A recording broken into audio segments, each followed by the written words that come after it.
E aí, pontualmente, aqui às 19 eu começo a aceitar todo mundo. Combinado.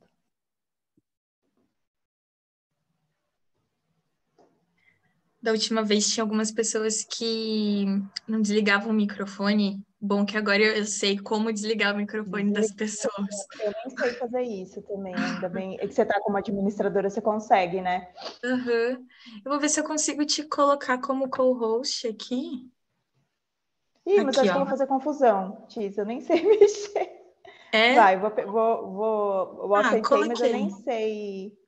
Acho que não vai mudar nada, mas só caso eu É, saia, caia, alguma coisa, acho que é bom. tá, Vou começar combinado. aqui, admitir então, Isa, às 19 em ponto. Tá bom.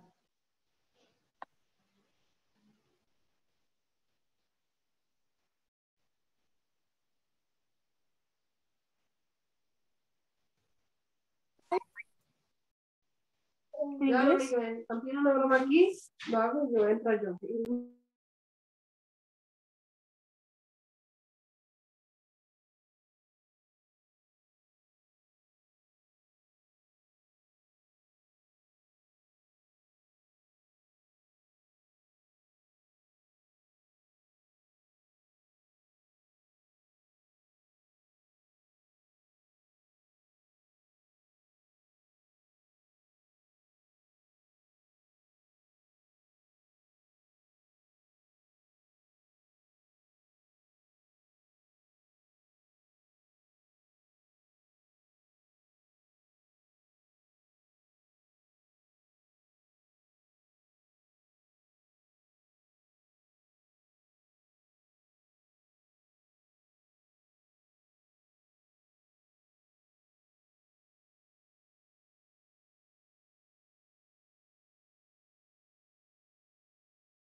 Escucha todo lo que haces.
Olá, pessoal.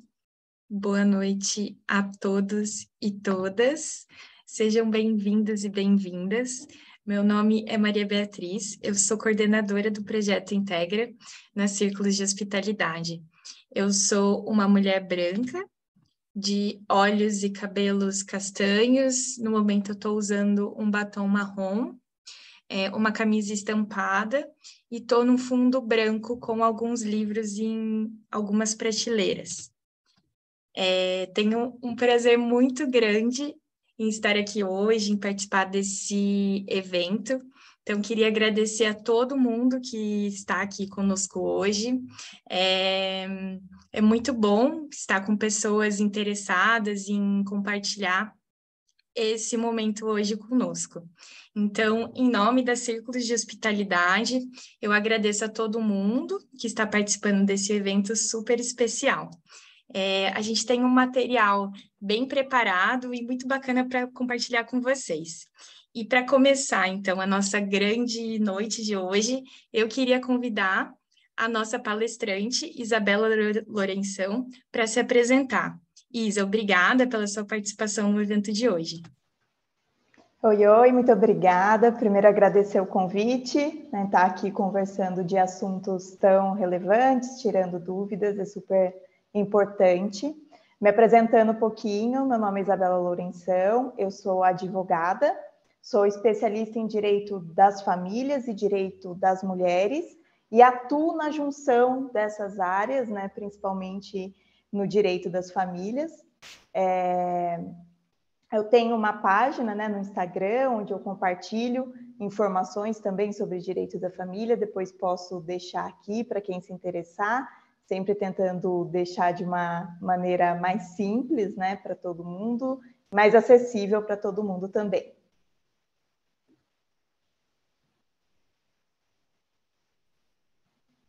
Obrigada, Isa.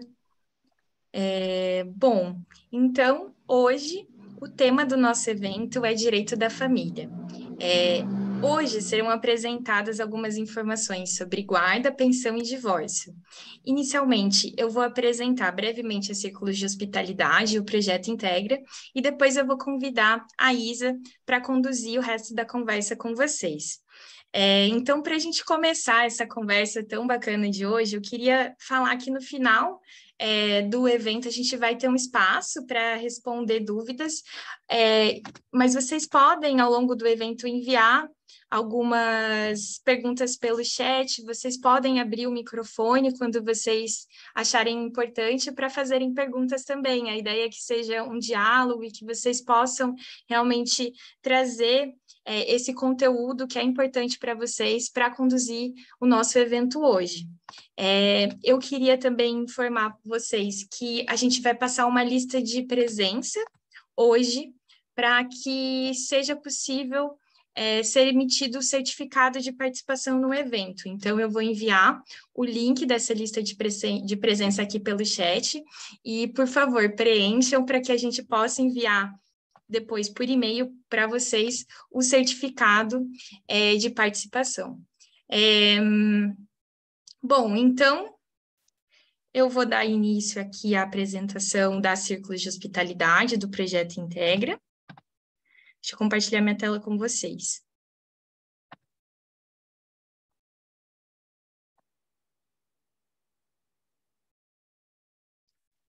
Estão vendo a tela? Sim. Bacana, então.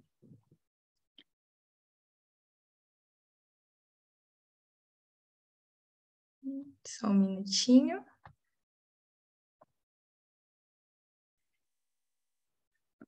Então, eu vou iniciar minha apresentação agora. Hoje a gente vive, né, em um contexto onde muitas pessoas são forçadas a se deslocar por diversas razões. Então, a gente considera, né, que hoje a gente vive em um período de crises humanitárias sem precedentes. Hoje existem 89,3 milhões de pessoas que são forçadas a se deslocar das suas casas, como resultado de perseguições, conflitos, violação de direitos, guerras e eventos que perturbam a ordem pública, né? E desse número de 89,3 milhões, 27,1 milhões são consideradas pessoas refugiadas, então pessoas que possuem a proteção dos Estados nacionais. Agora eu vou falar um pouquinho sobre as círculos de hospitalidade. A Círculos de Hospitalidade é uma organização que atua com populações de pessoas refugiadas, imigrantes, vítimas de crises humanitárias desde 2016 e começou a sua atuação em Florianópolis.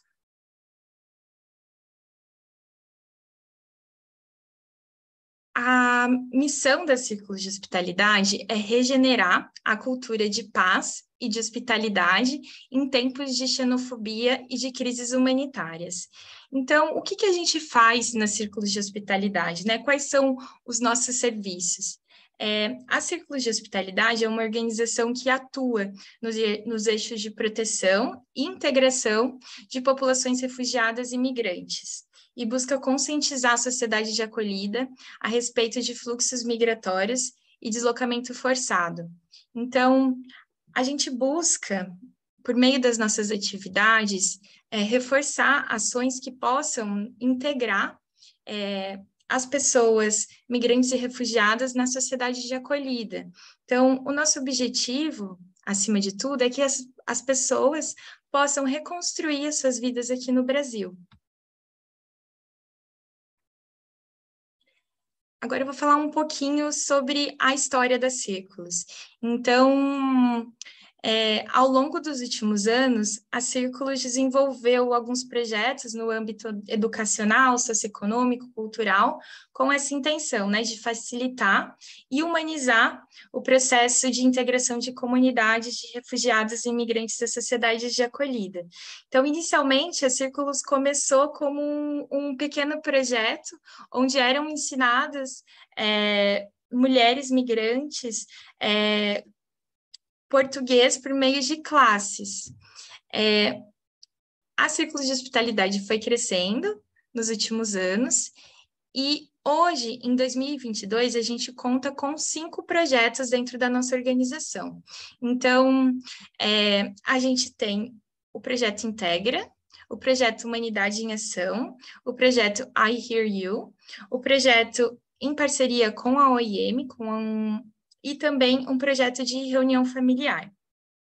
Então, dentro do âmbito do Projeto Integra, que eu vou falar um pouquinho mais sobre ele para vocês daqui a pouquinho, são desenvolvidas atividades de orientação sobre acesso a direitos e também atividades que envolvem orientação sobre regularização migratória, então, sobre documentação migratória.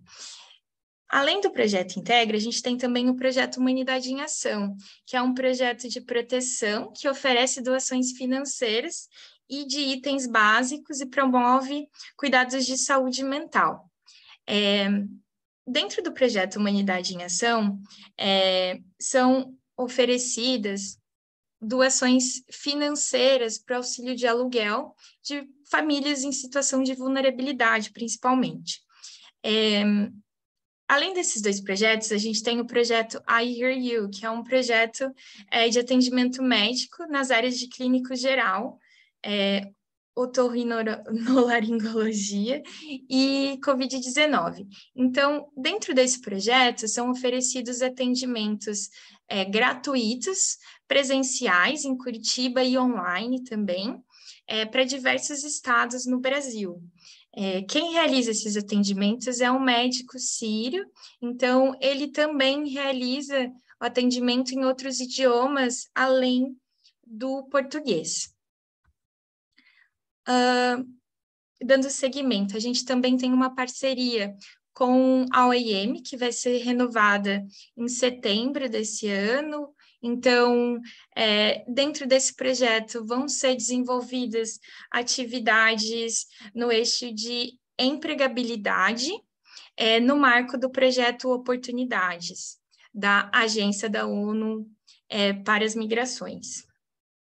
Por fim, dentro dos círculos de hospitalidade, são realizadas campanhas de reunião familiar para famílias de pessoas migrantes e refugiadas que estão separadas. Então, hoje a gente sabe que esse é um contexto que aflige muitas pessoas. Então, muitas vezes, as famílias não conseguem estar reunidas e a gente busca conscientizar a sociedade sobre isso que ocorre e também arrecadar recursos financeiros para reunir essas famílias. Então, agora eu vou falar um pouquinho para vocês sobre o Projeto Integra, que é o projeto que eu sou coordenadora dentro da Círculos de Hospitalidade. Então, como eu disse antes, né, dentro do Projeto Integra existem 2 eixos principais, o eixo de acesso a direitos e o eixo de orientações sobre regularização migratória. O Projeto Integra, ele tem um escopo em todo o estado de Santa Catarina. Então, dentro do Projeto Integra, a gente busca, né, através de atendimentos presenciais e online, promover orientações sobre legislação migratória e informações sobre como acessar direitos, incluindo serviços públicos locais, auxílio no preenchimento de documentos, como de regularização migratória. A gente busca também acompanhar alguns beneficiários nos serviços públicos. Então, quando uma pessoa precisa, por exemplo, matricular o filho na escola e tem dificuldade de se comunicar com a instituição, a gente tem um profissional que acompanha, né, esse beneficiário até a escola para fazer essa mediação cultural, fazer também a tradução dos conteúdos linguísticos e culturais. O Projeto Integra, ele é um projeto implementado por meio do termo de colaboração entre os círculos de hospitalidade e o Ministério da Justiça e Segurança Pública, representado pela Secretaria Nacional de Justiça, conforme previsto no edital de chamamento público do Senajus, de janeiro de 2021. Agora, para finalizar, eu queria trazer um pouquinho para vocês os dados dos últimos meses. Então, o Projeto Integra, ele iniciou em fevereiro de 2022 e nesse período, né, de fevereiro a maio de 2022, foram atendidas 1.422 pessoas. Então, é um número muito grande. Ao longo do projeto, a nossa meta era atingir, né, 2.000 pessoas, num projeto previsto para 15 meses, então, em poucos meses, a gente já conseguiu atingir um número muito relevante. E o que isso significa, né, para além de números? Significa que a gente está auxiliando as pessoas a buscarem os seus direitos e também a reconstruírem suas vidas aqui no Brasil. Dentro desse número de 1.422 pessoas, 54,6 são mulheres e 45,4 são homens. Então, como a gente realiza atendimentos pelo WhatsApp também, as pessoas que nós atendemos são de 44 municípios em Santa Catarina. Então, aqui tem alguns dados mais relevantes. 24% dessas pessoas são de Florianópolis, 15% de Blumenau e 10% de Balneário Camboriú. Em relação às nacionalidades, a principal nacionalidade que a gente atende dentro do Projeto Integra hoje são pessoas da Venezuela, seguida de pessoas do Haiti e de Cuba. Então, apesar também, né, da gente ter atendido 1.422 pessoas, o número de atendimento ele é bem maior, porque muitas vezes a gente atende mais que uma pessoa e às vezes uma pessoa apresenta diversas demandas, né?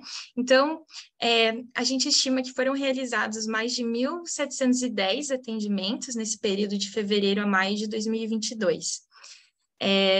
Então, de modo geral, eram essas as informações que eu queria compartilhar com vocês sobre os círculos de hospitalidade e sobre o projeto Integra.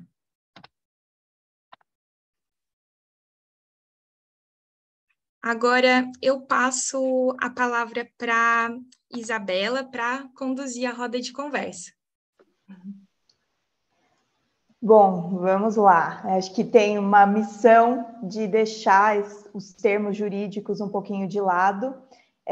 Às vezes é um pouco complicado isso, até pelo hábito, né, que a gente tem de falar.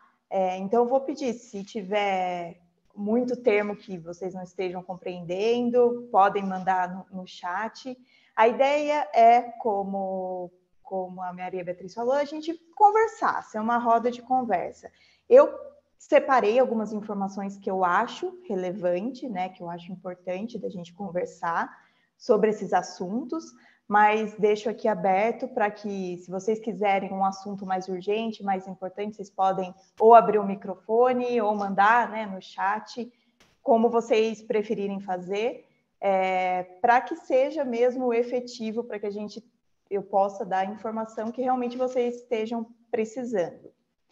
Bom, o direito da família, ele aborda, né, são as leis, as nossas leis, que abordam todas as questões relativas à família. Não só a questão patrimonial, né, como a gente pode pensar numa herança, depois que alguém falece, ou na pensão, mas também as questões do direito de cada indivíduo dentro da família. Então, a adoção é uma área que o direito de família aborda, a questão da guarda, a proteção da criança, todas as leis que fazem, né, que tentam fazer, os princípios que tentam fazer que o ambiente da família seja o mais saudável possível, garantindo o direito de cada um, não uma família como um bloco, mas o direito de cada pessoa que está dentro dessa família. Aí pensando fora da lógica, né? Porque geralmente a gente pensa que um casal se casa, separa e depois tem filhos e depois começa essas questões de guarda, né? E todas essas questões. Mas eu resolvi começar de trás para frente, né? Eu resolvi abordar primeiro as questões sobre pensão alimentícia, porque eu acho que é um tema que tem muita dúvida e é um tema super relevante e que geram muitos mitos, assim, né? Tem muitas coisas que a gente acha que é de um jeito, mas é de outro completamente diferente. Bom, primeiro, o que é a pensão alimentícia, né? O que é esse instituto? É o direito que cada indivíduo tem de receber assistência da sua família.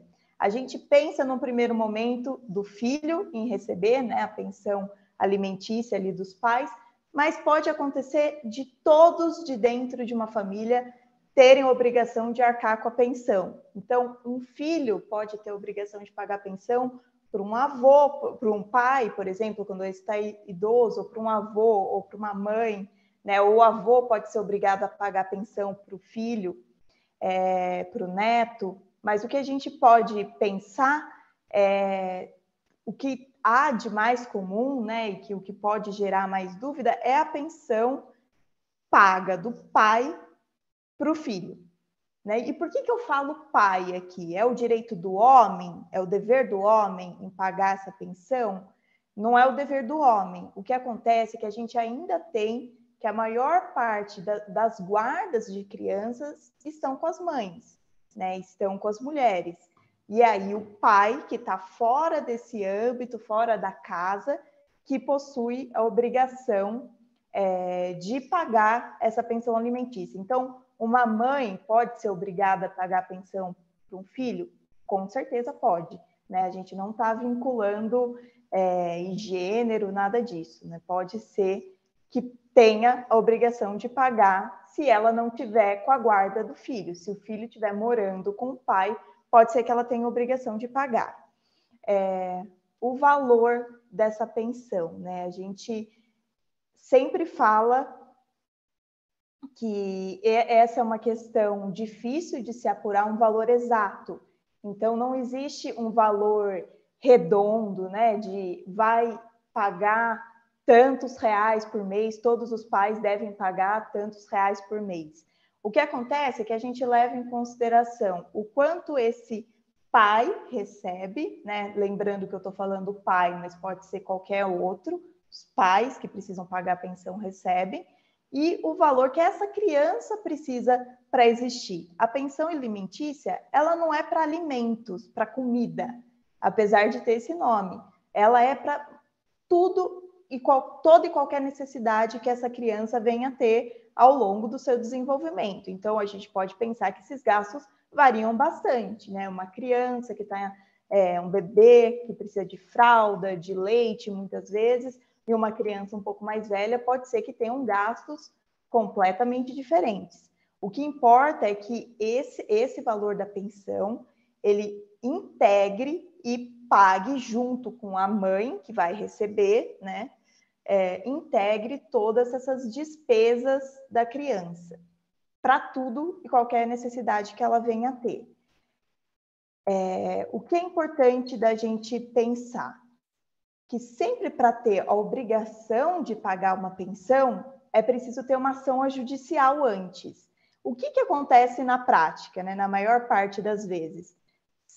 Um casal separa e naquele momento está tudo bem, estão dando certo, estão conseguindo encaminhar as coisas, se resolverem, então um acordo verbal é feito. Ele fala que vai pagar, vou pagar todo mês R$200, R$300, R$400 de pensão, e fica por isso mesmo, né? Confia na palavra e pode ser que por um período de tempo pague mesmo, né? Pague todo mês esse valor, mas em um determinado momento ele passa a não pagar mais. Essa pensão, todos esses valores que ele deixou de pagar, não existem para a justiça, porque não existiu uma ação que falou, olha, a partir de agora você vai ter que pagar esse valor para mim de pensão. Então, não pode ser cobrado os valores atrasados dessa pensão, né? Então, para existir um valor de pensão alimentícia, principalmente para filhos menores de idade, a gente precisa de uma ação judicial. A gente precisa que a justiça brasileira tenha conhecimento de que uma criança está recebendo pensão. E aí, a partir daquele momento, a partir de quando um juiz fala que esse é o valor determinado que você tem que pagar de pensão, aí isso se torna regra, isso se torna lei entre as partes. Então, aí já não é mais um mês eu posso, um mês eu não posso pagar, todos os meses aí, né, vai ter que arcar com essa pensão. Como que esse procedimento é feito, né? Como que faz para entrar com um pedido de pensão alimentícia? Não sei se é o caso aqui de vocês, não sei se acho que a maior parte mulheres que estão aqui, se já tiveram que entrar com um processo para pedir pensão alimentícia, mas o que acontece? Tem dois caminhos que pode se tomar. Ou por meio de um advogado, né? E aí pode ser também por meio da Defensoria Pública, né? A Defensoria Pública faz esse trabalho, ou por meio que a gente fala de balcão, que é ir até o fórum, informar que tem a necessidade de entrar com essa ação para regularizar a pensão, e eles lá montam como se fosse uma ação, né, para que possa viabilizar a entrada desse pedido de pensão alimentícia. Então, de qualquer forma, tem que ser por meio judicial, até para depois poder cobrar caso algo aconteça, né, que não possa ser pago, né? Porque a pensão alimentícia, ela tem o diferencial, né, daqui do Brasil de ser a única dívida que pode levar à prisão. Então, por exemplo, se tem você comprou algo numa loja e não paga, você nunca vai ser preso por essa dívida, né? Se você bate o carro, causa o dano a outra pessoa e não paga, você nunca vai ser preso por essa dívida. Agora, a dívida de pensão alimentícia, essa sim você pode ir preso, né? Então, como que funciona isso também? Tudo, quando a gente fala de pensão alimentícia, é por meio de ação, né? A gente tem que acionar a justiça, a gente tem que solicitar que eles ajam, né? E que resguardem os direitos. Então, a pensão alimentícia, a execução, que a gente chama de pensão alimentícia, é da mesma forma. Vai até o fórum, né, ou por meio de um advogado, ou por meio da defensoria pública, e avisa que, olha, ele está com tantos meses de pensão atrasada. Com essas últimas 3 parcelas de pensão, ele pode ser preso, né? A pessoa que deve alimentos, que deve pensão alimentícia, pode ser preso. É uma prisão comum? Não é. Ele não vai para uma prisão, para uma penitenciária comum aqui, junto com outros presos que cometem furtos, roubos, né, crimes mais graves. Não é assim que funciona. É uma prisão civil, né? Ele vai ser preso em um lugar só para devedores de alimentos, mas essa prisão pode ser, né, até aí um pouco mais de um mês, né? Então são prisões não tão curtas assim, né? E passou esse tempo e não teve o pagamento da pensão alimentícia, ele continua devendo, né? Ele continua devendo. Não é que a prisão é o pagamento, ele vai continuar devendo. O que vai acontecer, na verdade, é de ser por um outro rito, que chama o rito da penhora. Ou seja, a justiça vai começar a ir atrás dos bens que ele tem. Tem valor em conta bancária? Então, segura esse valor, que esse valor vai ser para pagar a pensão. Tem um carro? Então, segura esse carro, que esse carro vai ser usado para pagar a pensão.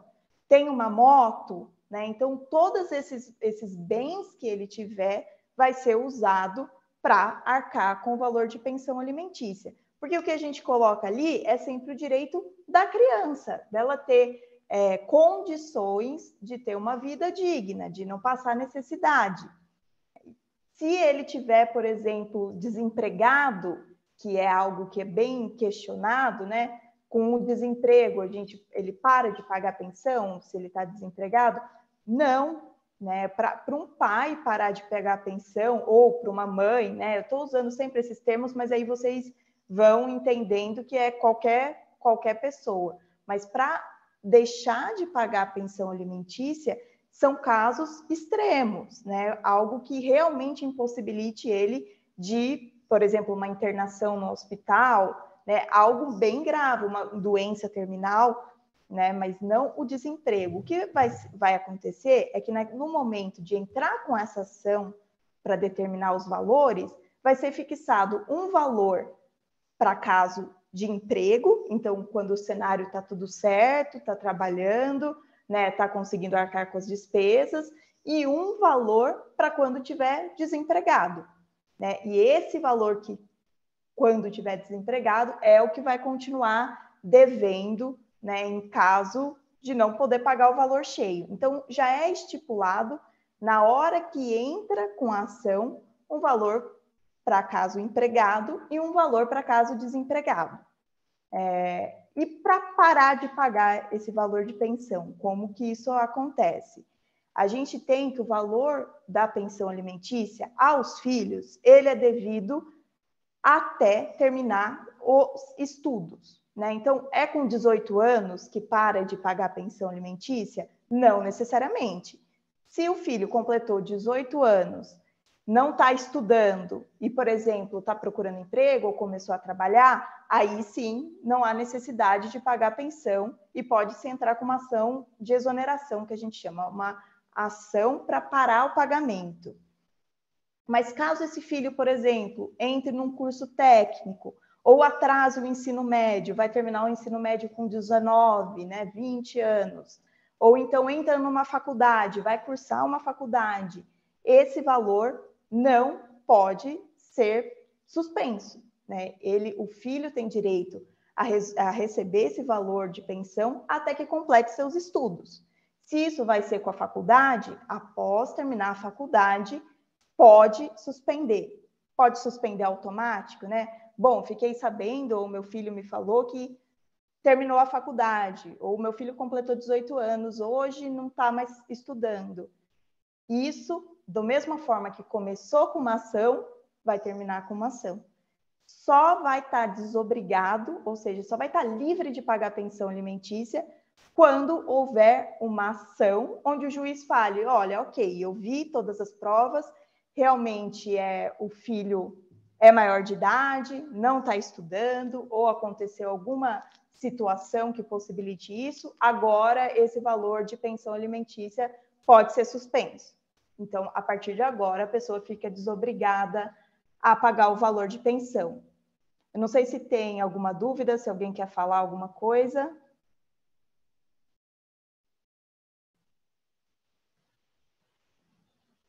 Não? Porque daí eu vou para a próxima questão, que seria o casamento, o divórcio. De pensão alimentícia, ninguém tem dúvida. Ou nenhuma dúvida que dê para esclarecer aqui. Pessoal, fiquem bem à vontade para abrir o microfone ou enviar pelo chat mesmo as perguntas de vocês.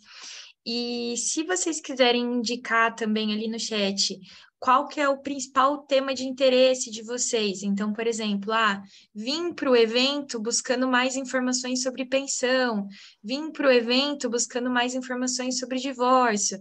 Indiquem aí no chat para a gente, porque aí a gente consegue também direcionar melhor esses conteúdos, né? Então, aprofundar mais, se for o caso.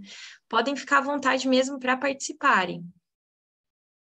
Até porque, assim, todos os tópicos são bem longos, né? A gente poderia desdobrar isso em várias questões que surgem na prática, né? Então, para que também não fale de algo que não seja tão relevante para vocês e vocês queiram saber de um outro assunto, de uma outra questão.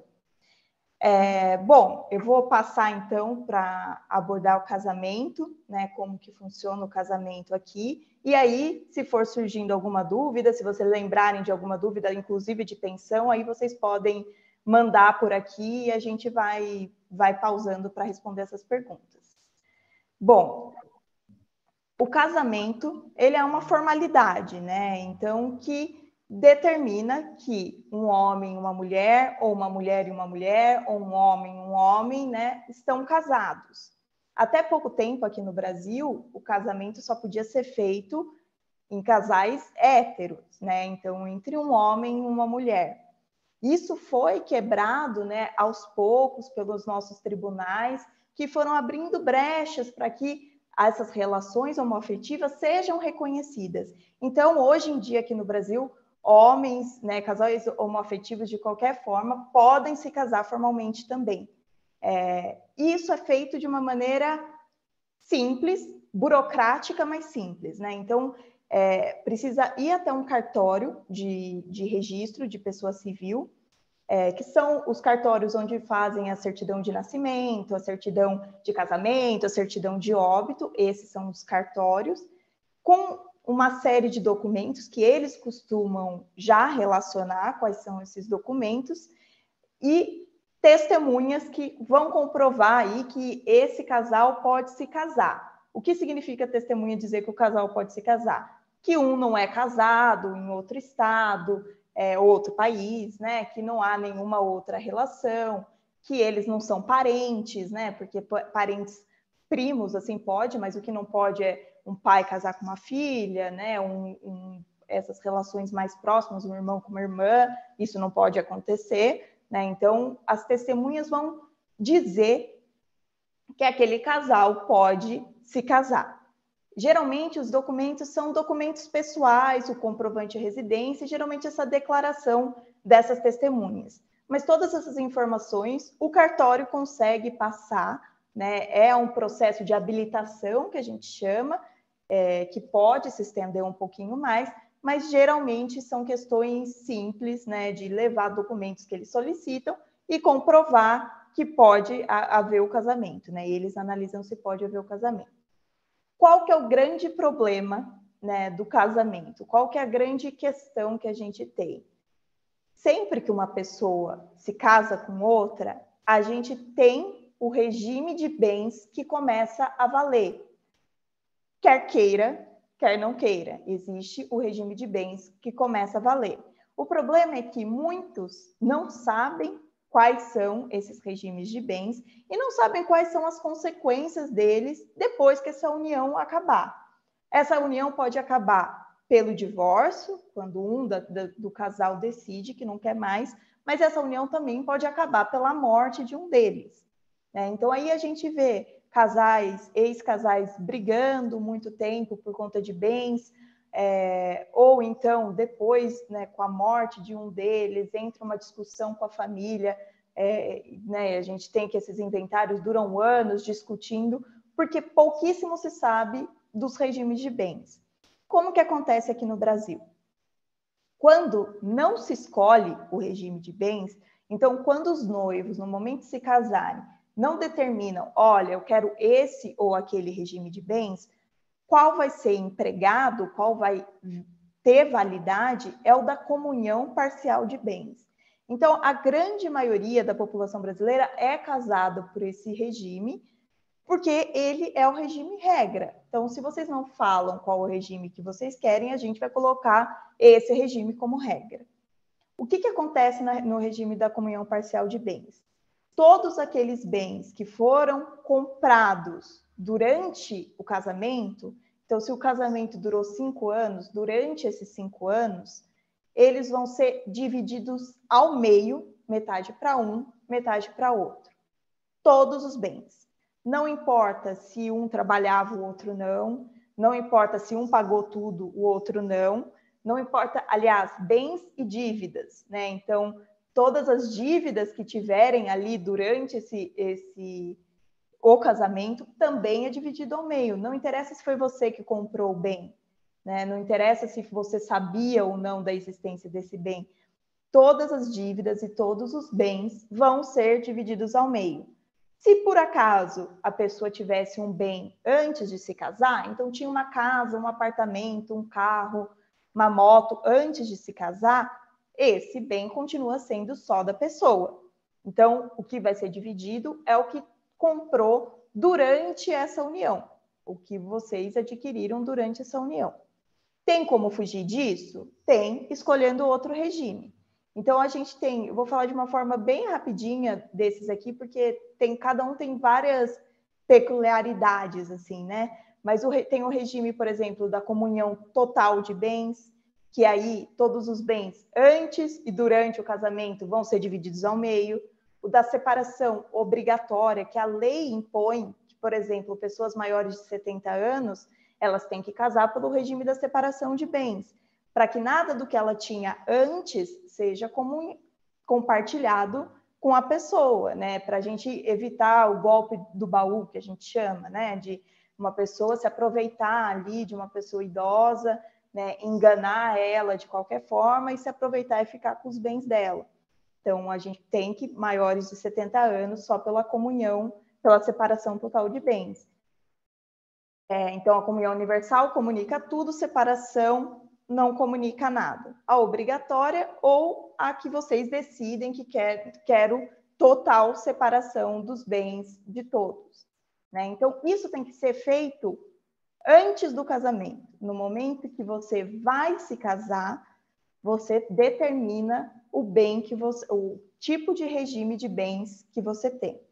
Sendo da comunhão parcial, então, se vocês já forem casados e não tiveram dito nada, o que precisa ter em mente é que tudo o que foi constituído durante o casamento, cada um do casal tem direito à metade, né? Não importando nenhuma outra circunstância, né? De uma forma geral, né? Cada um tem direito à metade.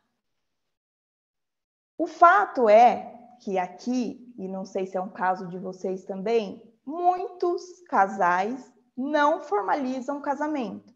Muitos casais decidem passar a morar juntos em algum momento, né, por alguma conveniência, e não decidem formalizar. Seja por conta da burocracia, seja por conta dos valores, ou seja porque foi acontecendo, a gente não pensou em formalizar isso, né? A gente foi começando, passando cada vez mais tempo juntos, a hora que a gente percebeu, a gente estava morando juntos, né? A gente já estava ali como se fossem casados, só que a gente nunca teve nenhum registro. A gente tem o que a gente chama de união estável. A união estável é exatamente esse caso. Eu não sei se vocês têm, eu lembro muito de mais nova, né, de ter um casal de amigos dos meus pais que eram, para mim, eles eram casados. Eu tinha certeza que eles eram casados.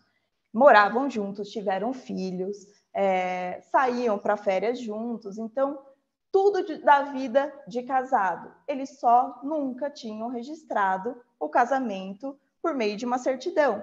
Eles moravam e viviam juntos e eles estavam em uma união estável.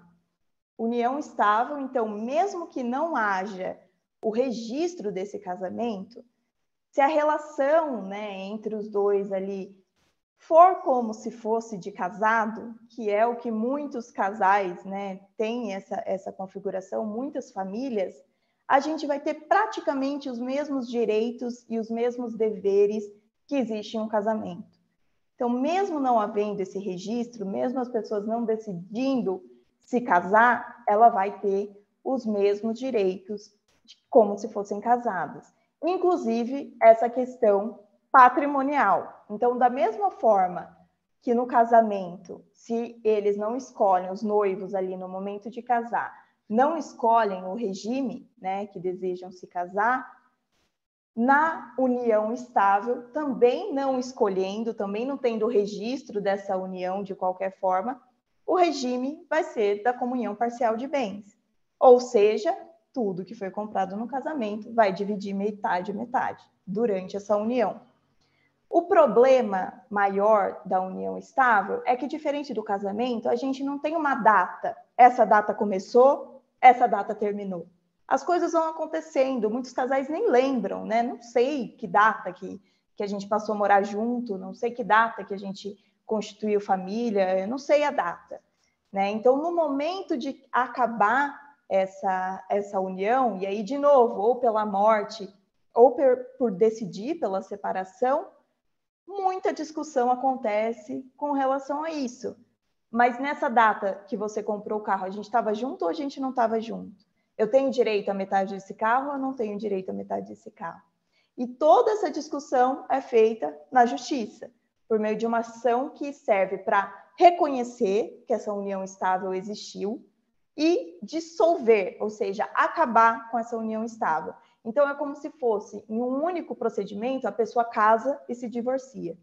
Em um único procedimento, vai reconhecer que a partir de tal data começou uma união, em tal data acabou essa união, né? Então, tudo isso é feito por essa ação, né, de reconhecimento e de dissolução de união estável.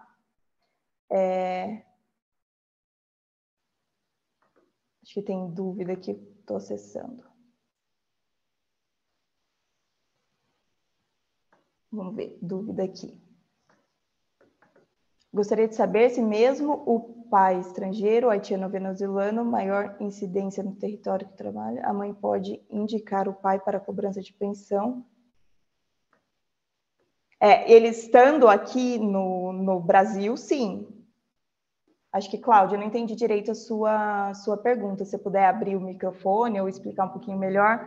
Se tiver estrangeiro, mas se ele estiver no Brasil ou se ele estiver fora do Brasil?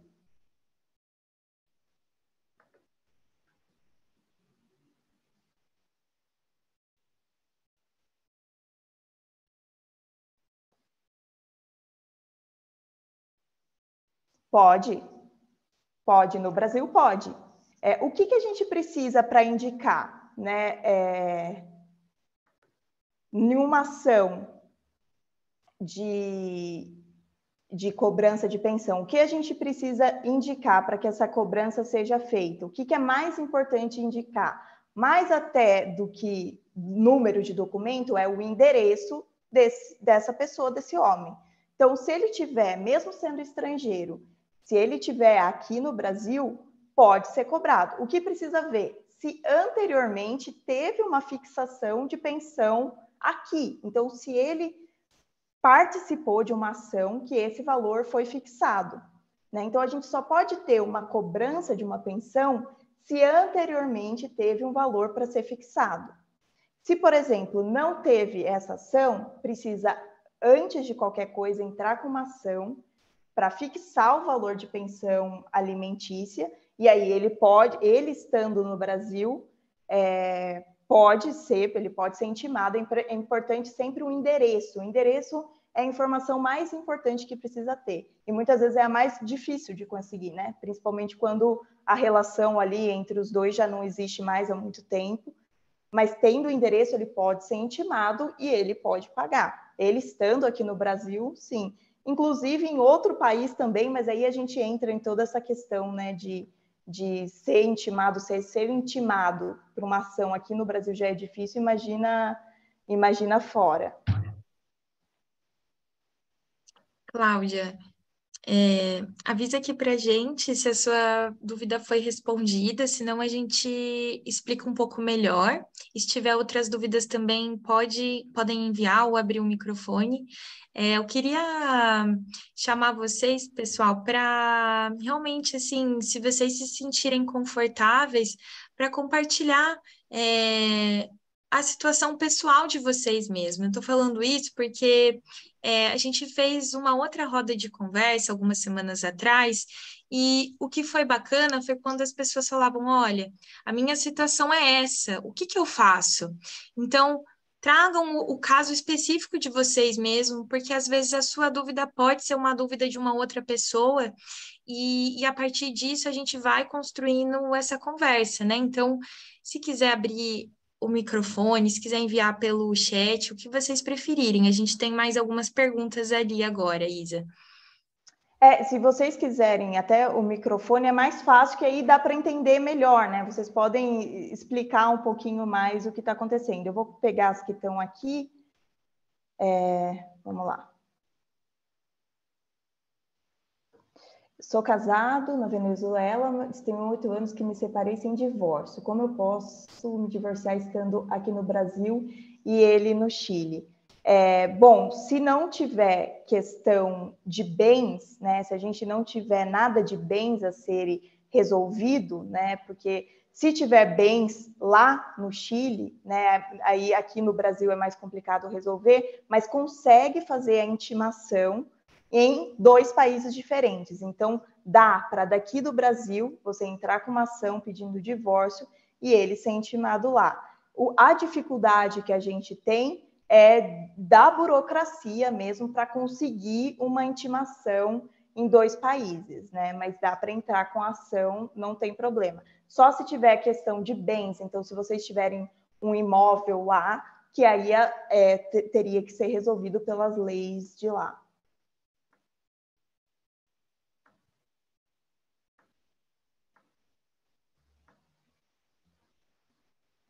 Ai, estou perdendo aqui.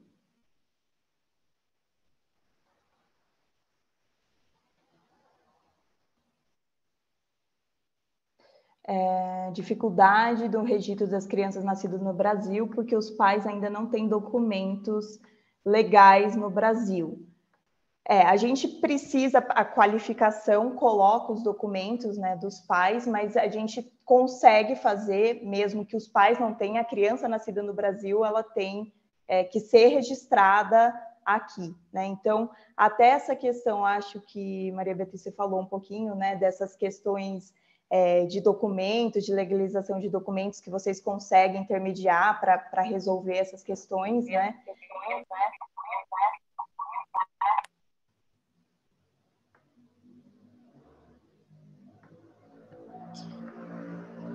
Então, Bom, Isa, a gente consegue auxiliar, sim, com essa parte de documentação. Eu vou enviar para todo mundo aqui pelo chat também o número da Círculos de Hospitalidade. Então, se vocês precisarem, enviem uma mensagem para a gente pelo WhatsApp, que a gente pode oferecer o atendimento que vocês estão procurando. E, se preciso também, fornecer essas orientações para que ocorra essa regularização migratória. Então, a gente possui hoje esse meio de conversa pelo WhatsApp, que a gente pode fazer o atendimento, mas se vocês preferirem, estiverem pessoas de Florianópolis, a gente também realiza atendimentos presenciais na nossa sede no Saco dos Limões. Então, eu vou enviar esse número para vocês e pode dar continuidade, Isa. Obrigada. Bom, vamos lá.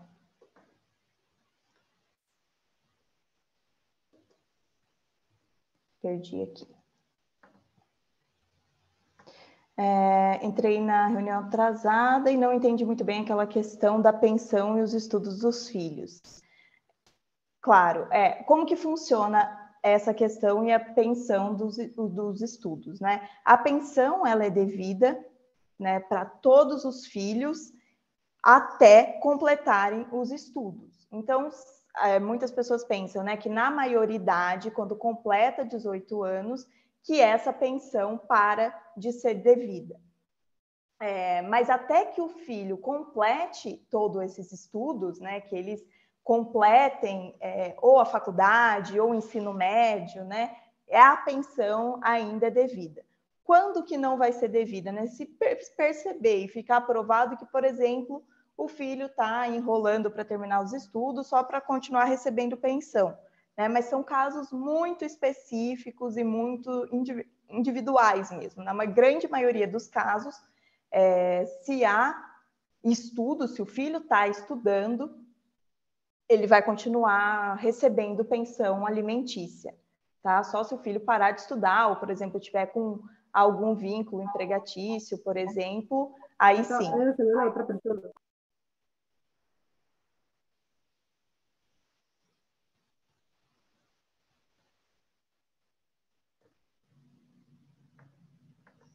Bom, vamos.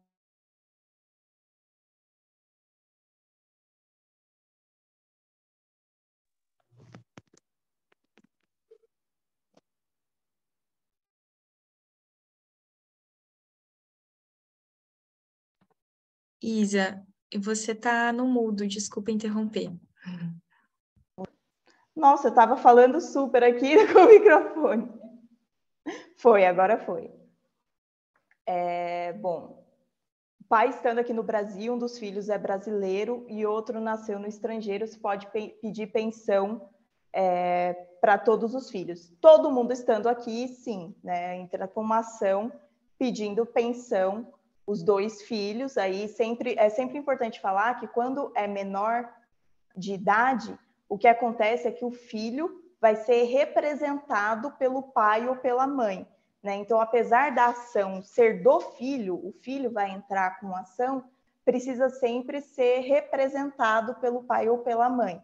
Então, se é, por exemplo, a ação, nesse caso, contra o pai, a mãe vai ter que representar esse filho. Né? Então, na justiça, a ação vai constar o nome dele, mas a mãe vai ter que estar ali representada.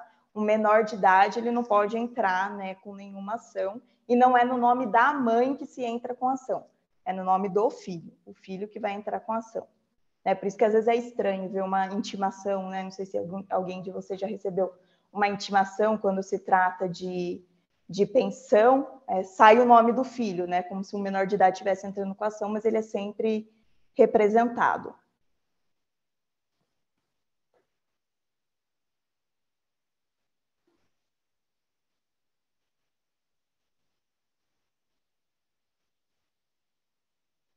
Bom, se ambos estamos no Brasil e casamos na Venezuela, se divorciar aqui ou tem que ser lá na Venezuela? O que a gente precisa pensar sempre é a questão dos bens também, né? Então, daria para fazer essa ação de divórcio aqui, ou se for lá, a gente tem um método de procuração para o exterior, né? O que a gente precisa analisar é a legislação de cada país. Cada país tem uma legislação e o Brasil tem uma legislação correspondente. Então, o que a gente precisa analisar é até que ponto essas legislações se combinam ou não. Estando todos aqui no Brasil, né, todos têm direito de entrar com essa ação aqui, de regularizar seus direitos aqui no Brasil. As questões vão depender de caso a caso, e aí uma análise maior do caso, se tem bem, como que está regularizado esse bem, para casos específicos, né? Então, estando todos aqui no Brasil, sim, tudo é possível ser aqui, né? Mas estando... Pode abrir o microfone. Boa noite, galera. Eu tive uma pergunta, porque minha ex-esposa e eu estamos aqui na cidade de Blumenau e estamos procurando fazer o divórcio há mais ou menos 3 anos, mais ou menos. Eu vim aqui a Brasil com a necessidade de fazer o divórcio, mas fiquei. E agora minha atual esposa está comigo aqui em Brasil. Mas está um mútuo acordo fazer o divórcio, né? Mas eu procurei aqui uma doutora, ela falou, sim, pode ser, né? A gente deu para ela os documentos, a certificação de matrimônio da Venezuela, mandei a consulado aqui em São Paulo, está certificada, está traduzida, está todo feito. Mas o cartório aqui em Blumenau falou, não pode ser.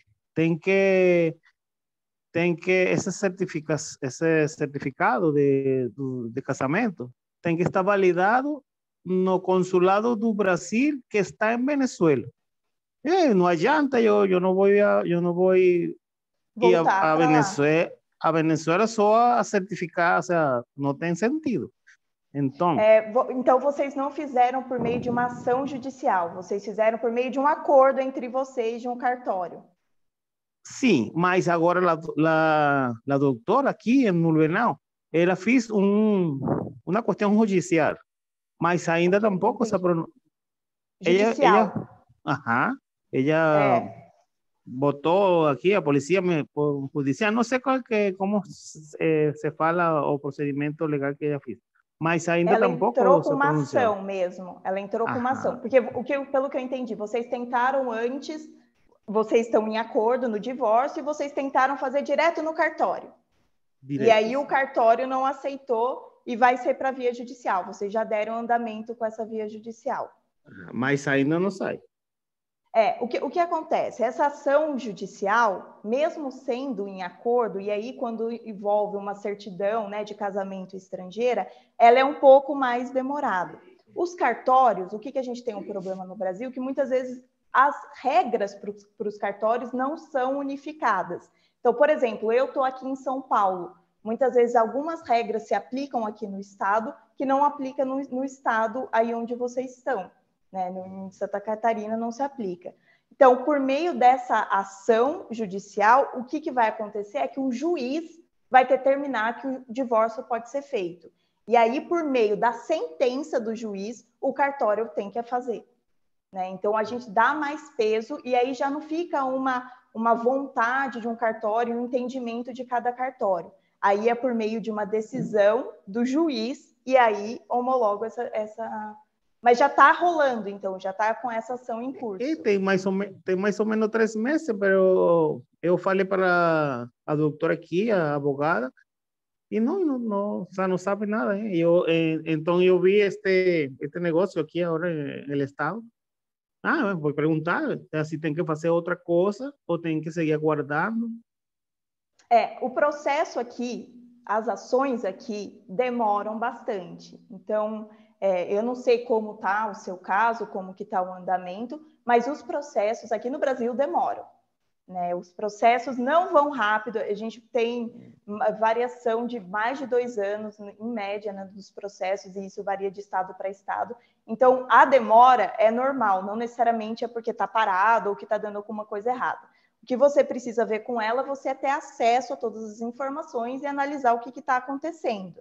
Né? Você pode perguntar isso para ela e ela te passa. Ela pode até te mandar o processo inteiro para você dar uma olhada. Né? Isso ela precisa mandar para você. Beleza. Tá? Acho que é isso. Que como tem uma ação já em curso, aí depende de cada um. De todos modos, eu vou falar com ela e vou dar seu número de telefone.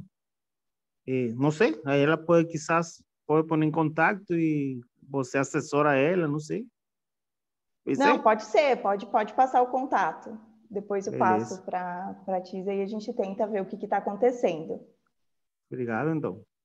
Imagina. William, então a sua maior preocupação era referente ao tempo de espera, né? Você sente que o tempo está sendo muito longo. Acho que sim, mas se a resposta pues, de vocês seguir aguardando, vou seguir aguardando, então. Uhum. Isa, queria te fazer uma pergunta.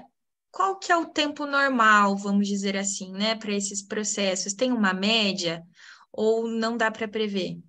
E não tem como prever, porque demora, depende muito de em que vara. Então, por exemplo, eu vou dar um exemplo. Aqui na cidade que eu tô, é uma cidade menor, a gente tem 3 varas, né? Varas, as organizações do fórum.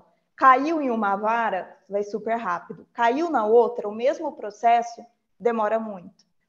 A justiça brasileira é conhecida por ser lenta, né? Isso é algo que a gente sabe, né? Que a justiça é lenta.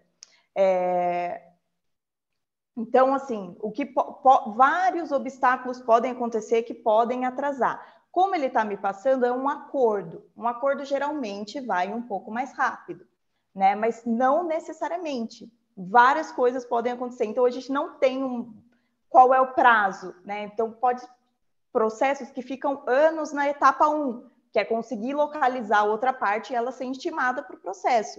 Então, anos e anos nessa primeira etapa, né? Então, isso tem que analisar o processo, né? Analisar como que é a vara, se a comarca, os processos tendem a correr mais rápidos ou não, né? Para ver se está um tempo normal de espera. Mas a gente não tem um tempo determinado. A gente tem as etapas que vão ter que ser cumpridas, obrigatórias em todos os processos, mas não né, determinado tempo a gente não tem. Eu vou ler a última aqui. É que eu estou perdendo essas para cima. Eu vou ler a última, depois a gente vai subindo. Boa noite. No caso do pai ter 3 filhos, um de cada mulher, a pensão de cada filha tem que ser do mesmo valor ou um pode receber mais que o outro? Não necessariamente é do mesmo valor. Como eu estava falando de pensão, a pensão ela é baseada no pilar, né, de o quanto a criança precisa e o quanto o pai recebe.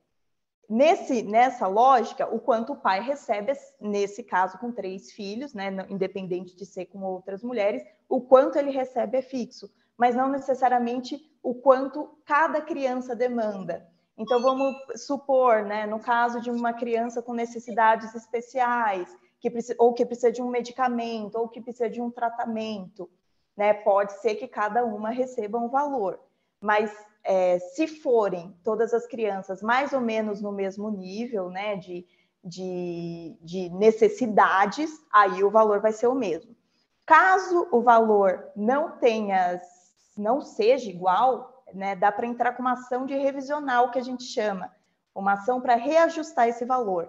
Então, se você analisar, olha, meu filho está ganhando muito pouco, em comparação com o outro, por isso que ele está ganhando pouco, dá para revisionar. Não para diminuir o quanto o outro recebe, mas para aumentar o quanto você recebe. Vamos lá, vamos subindo.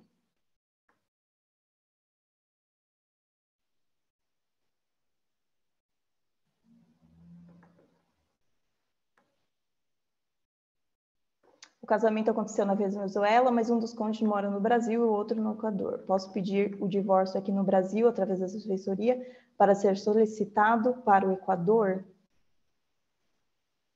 Porque o outro está no Equador. Solicitei o divórcio daqui para a embaixada venezuelana e já dizer que não é possível. O que entra, quando entra a relação, na verdade, aí a gente tem uma relação entre 3 países, né? Precisa estudar a fundo, eu não vou saber a legislação dos 3 países, no que elas cabem com o Brasil, né? Então, precisa analisar o caso para ver se é possível ou não. O que a gente está falando aqui é quando esses direitos acontecem aqui no Brasil. Então, a questão da pensão, a questão da guarda, a gente sempre regularizar quando as pessoas estão todas aqui no Brasil. A questão de casamento e de divórcio, a gente precisa analisar a questão de bens, né? É sempre muito importante a gente analisar onde estão os bens, porque aqui no Brasil a gente não tem como determinar a partilha de um bem que não está situado no nosso território, né? Não é nossa competência fazer isso. A gente não pode determinar, a gente não sabe as leis, por exemplo, de imposto, de como que vai ser feito isso em outros países. Então, o que a gente pode fazer é o que os bens que estão aqui no Brasil, né? Então, essas peculiaridades tem que analisar caso a caso. Eu não vou conseguir saber em todos os casos, né, todas as legislações de todos os países, como isso é feito. Né? Mas na defensoria, você, pelo que eles te responderam, na defensoria eles falaram que não, né? Porque é a primeira via de acesso para as questões, é a defensoria que eles conseguem, ainda mais se precisar, né, de não conseguir arcar com os custos de um advogado, ter que ser por meio da defensoria, eles vão determinar também qual que é a alçada que eles podem atuar, né? Então, eu acho que das perguntas foram todas, né? Isa, então, ainda sobre esse caso, né, da Lourdes, você recomenda que eles busquem onde essas orientações? Na própria defensoria? Na própria defensoria. Se vai ter que ser por meio de uma ação que a defensoria vai ter que atuar, a gente precisa analisar se ela vai ter a alçada de atuar em todos esses casos. Então, vou dar um exemplo aqui dentro do Brasil. A gente não tem, por exemplo, em casos de trabalhista, muitas vezes a defensoria não atua da mesma forma, né? Então, a gente precisa saber, em primeiro lugar, se a defensoria vai poder dar esse suporte. Então, para essas questões, a defensoria ela tem um atendimento ao público, tá? E para todas as questões que tenham dúvida, ou direto lá no balcão, ou ligando, é sempre melhor dar uma ligadinha antes, né? Na defensoria, aí você pode ver na sua cidade. Por exemplo, em cidades menores que não tenham defensoria pública, o lugar mais adequado para ir nesse momento é diretamente na OAB. Né? Então, a OAB é a casa, né, dos advogados, porque geralmente eles atuam em conjunto, né? Eles atuam em conjunto com a defensoria e atuam nesses casos em que, como a cidade não tem defensoria, quem vai atuar são esses advogados pagos pelo Estado para atuar nesses casos específicos. Então, lá eles conseguem dar uma orientação pontual, né, de analisar o que pode ser feito nesse momento e se é da alçada deles ou não atuar nessas questões. Ótimo, Isa, obrigada. Então, caso vocês precisem buscar mais orientações sobre o caso específico de vocês, procurem a Defensoria Pública no município de vocês, ou se não, a OAB, conforme a Isa mencionou.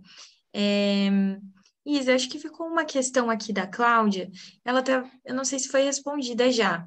Ela falou assim, que se o pai está aqui no Brasil e um filho é brasileiro, só que o outro é estrangeiro, pode pedir a pensão de todos os filhos? Sim, então, se todos estiverem no Brasil, sim, né, ele tem direito de receber a pensão, estando aqui, né, não importa se é estrangeiro, residente do Brasil, sim, pode ser feito. Acho que essa eu tinha respondido um pouquinho mais para frente, mas está faltando uma última aqui. Se, por exemplo, o pai dos filhos tiver um acidente na empresa e morreu, a empresa tem a obrigação de pagar alguma coisa para essas crianças, até que idade mais ou menos? Bom, essa responsabilização seria uma responsabilização trabalhista, né? A gente não entraria nessas questões de família, né? Seria uma outra alçada. Isso seria por meio de uma ação também de reconhecendo esse acidente de trabalho, né? E arcando, né? Ela sendo obrigada a pagar um valor de pensão para esses filhos. Isso tem que ser feito por meio de uma ação também. Tá? Não é algo automático. Coloca geralmente até a maioridade, né? Isso pode variar de caso a caso, mas geralmente a maioridade pode pedir esse valor, tá? Mas aí isso não é família, né? Não é questão de direito de família. Isso é uma ação trabalhista que seria movida contra a empresa em que houve esse acidente de trabalho e o falecimento dele em decorrência desse acidente.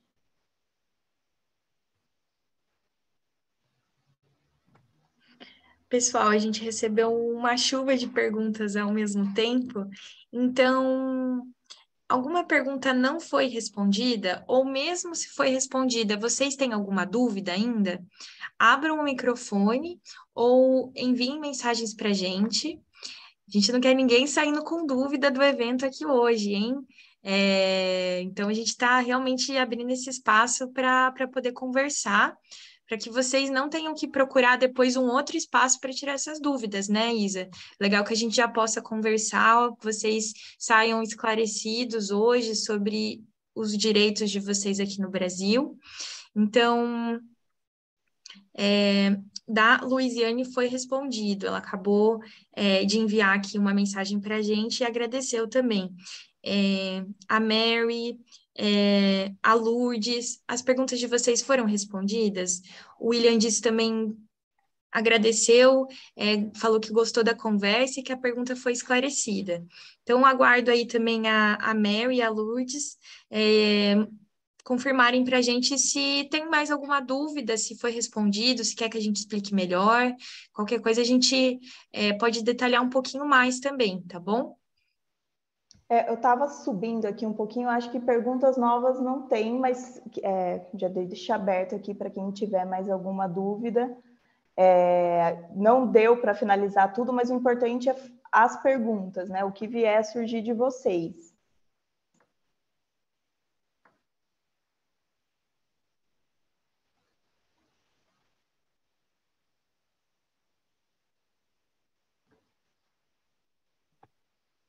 Ótimo, então, pessoal, pelo que eu entendi, as dúvidas foram esclarecidas, né? Eu vou enviar novamente aqui no chat a lista de presença, então eu peço, por favor, para que vocês preencham essa lista de presença, que demora um minutinho, é por um formulário do Google. Isso vai ser importante para que a gente possa emitir o certificado de participação de vocês no evento. Então, esse certificado vai ser enviado por e-mail para vocês, tudo bem? Isa, você quer dar continuidade a mais algum conteúdo?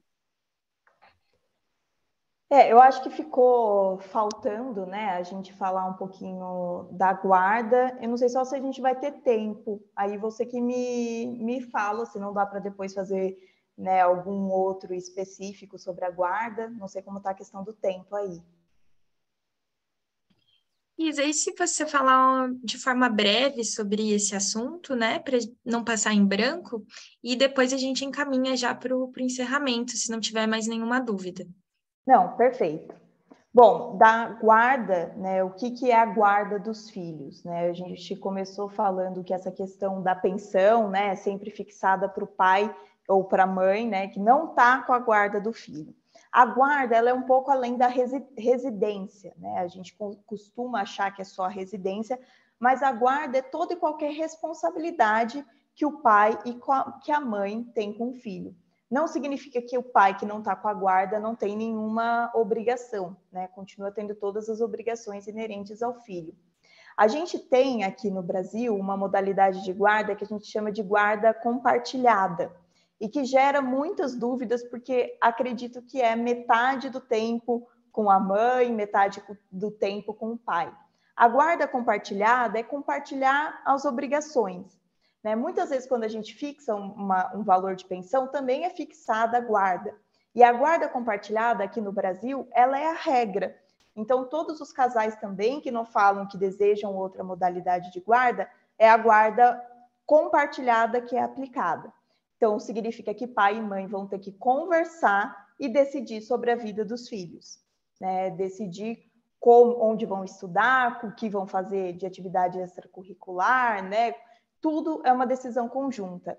Então, para aqueles casos onde há discussão, onde esse casal não se comunica de forma legal, essa guarda a gente não consegue aplicar dessa forma compartilhada.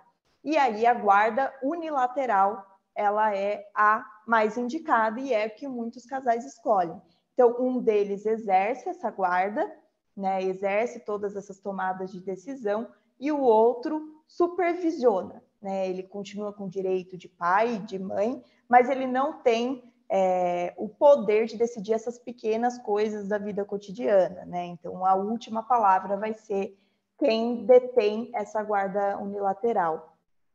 eu acho importante a gente falar também de quando um pai ou uma mãe pode perder a guarda de um filho, que eu acho que isso apavora, né, muitos pais e muitas mães, pensar que qualquer alegação e que qualquer coisa errada que eles fizerem pode perder a guarda do filho, e não é isso, né, principalmente com as mulheres, isso acontece muito, né, de mães que gostam de sair, gostam de ir para festa, gostam de se divertir, e é sempre uma pressão de, olha, você vai perder a guarda do seu filho se você continuar saindo, se você continuar bebendo. Aguardam os pais, correm o risco de perder a guarda de uns filhos se houver maus tratos contra esses filhos, né? De forma gerais, se esses filhos estiverem em risco com esses pais. Então, se a mãe sai, sempre tem alguém supervisionando, cuidando, uma avó enquanto ela sai, ou o próprio pai, não, a gente não está falando de criança maltratada. Né? É diferente a situação de uma mãe, por exemplo, de um pai que vai sair e abandona a criança sozinha na casa.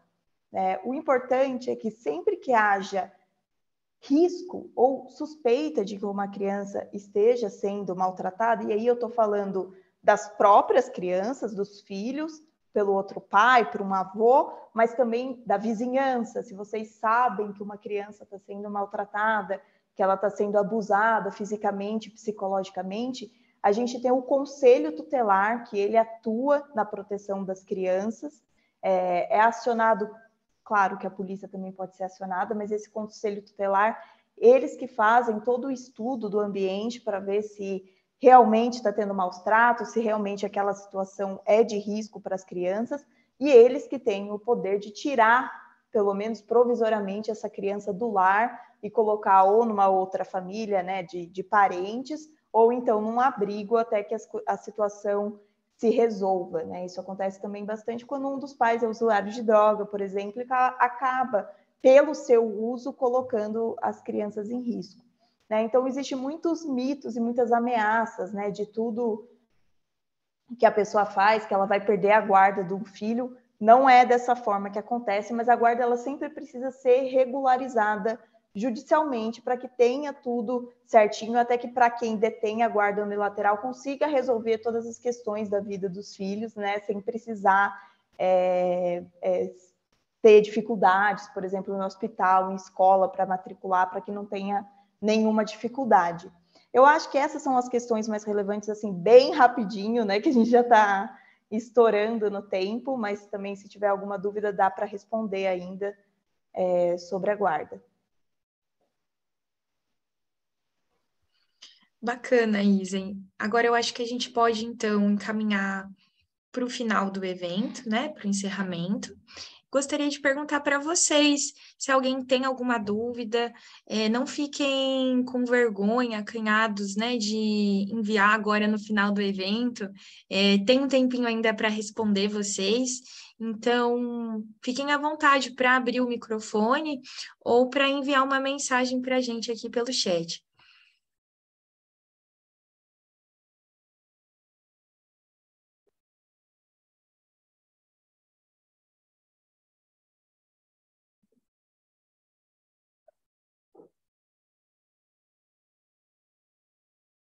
Eu vou aguardar um minutinho. Se não tiver nenhuma pergunta, aí a gente encerra, tá bom? Enquanto isso, podem ficar à vontade para falar.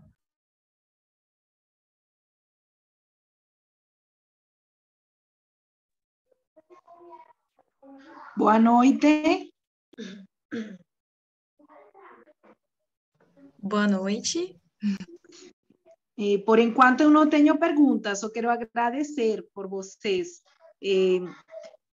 assistir a gente com esse tipo de eventos, né? É muito importante para nós como migrantes conhecer nossos direitos e como agir no momento de ter uma dúvida como essa. Então, queremos agradecer o Círculo da Hospitalidade por sempre trabalhar em benefício de nós, os migrantes e refugiados. Muito obrigada também para a doutora. A gente que agradece pelo seu comentário, pelo seu carinho em fornecer esse feedback para a gente, né?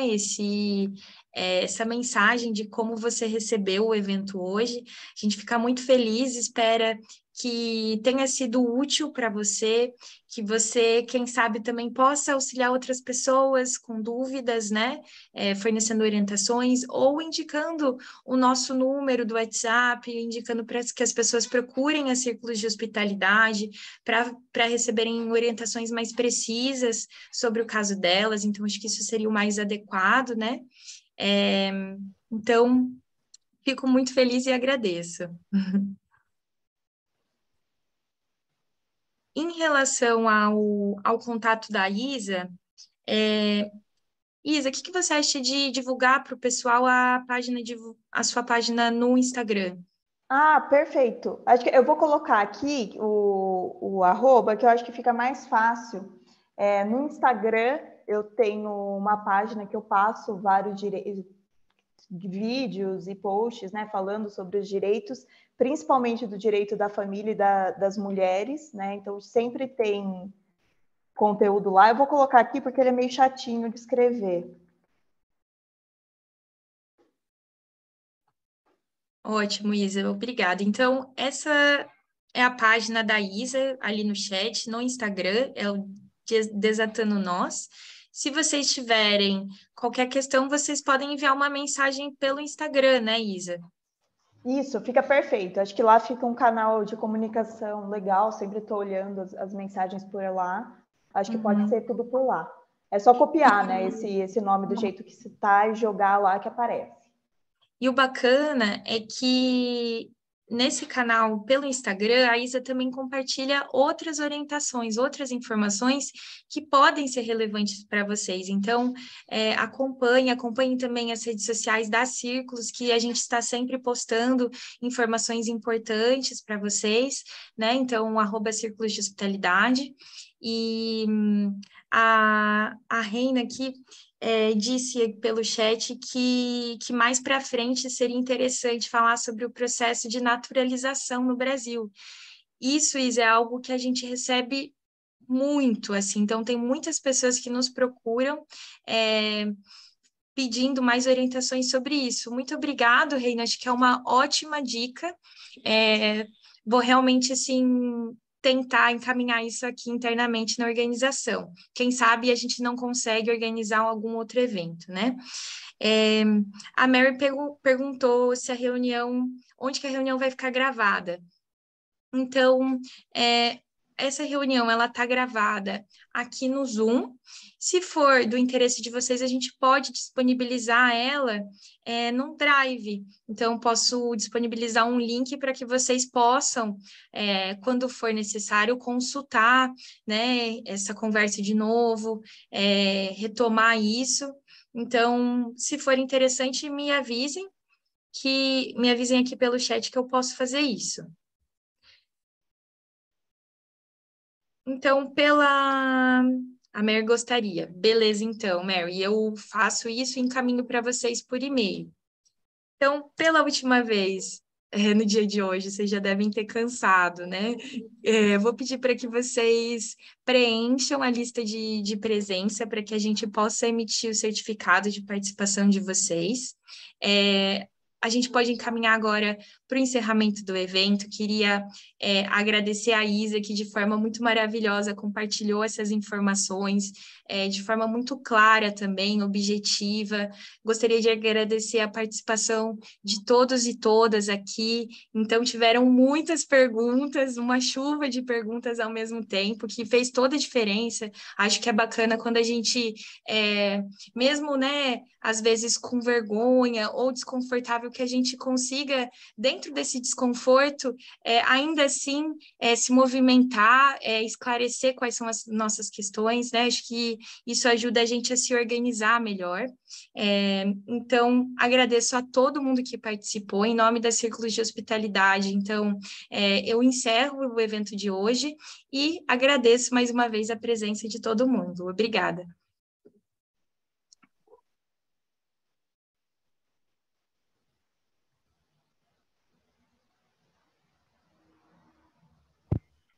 Muito obrigada a você. Muito boa a conversa. Eu tirei muita dúvida que tinha, mas boa noite e muito, muito, muito obrigada. Um prazer estar aqui Obrigada, com vocês. Luísa. Boa noite, gente. Fico aberta também lá no Instagram para qualquer dúvida que venha a surgir, né? Sempre que a gente fala de direito, assim, é complicado, porque cada caso é um caso e muda completamente, mas eu acho que para a proposta aqui, né, algo um pouquinho mais rápido e mais objetivo. E também fico aqui à disposição, se precisarem para qualquer outra coisa, qualquer outra informação, me coloco à disposição para auxiliar todos. Muito obrigada.